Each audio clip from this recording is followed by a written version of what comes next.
আচ্ছা শোনো, এবার বাজারে গেলে না একটা পাকা চাল কুমড়ো নিয়ে আসবে, ঠিক আছে? আমি এই সুন্দর মুরব্বাটা বানিয়ে দেখাবো মাত্র চিনি আর চাল কুমড়ো দিয়ে। এখানে একটা পাকা চাল কুমড়ো নিয়েছি, এটা আমাদের গাছের। এটাকে ভালো করে ছুলে বীজটা আলাদা করব, ছোট ছোট টুকরো করে কেটে নেব। এখন কাঁটা চামচের সাহায্যে এর মধ্যে এরকম ছোট ছোট আমরা ফুটো করে নেব। এখন অনেকটা জলের মধ্যে দিয়ে দেবো চুন, কম করে 2 ঘন্টা বা পুরো রাতের জন্য এটাকে ভিজিয়ে রাখবো। এখন এটাকে চিংড়ে তুলে নেব। এখন কড়াইতে জল গরম করে সেদ্ধ করব মাত্র 5 থেকে 6 মিনিটের জন্য। এটারও জল কিন্তু ফেলে দিতে হবে। এখন নিয়ে নেব আমরা চিনি।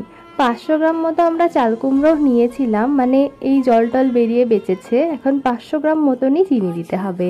দারচিনির টুকরো দেবো আর নাড়াচাড়া করতে থাকবো। এই 15 মিনিটের মধ্যেই কিন্তু তৈরি হয়ে যাবে। এটা আমি কেকের জন্য বানাই, এমনিও খেতে কিন্তু দারুণ লাগে।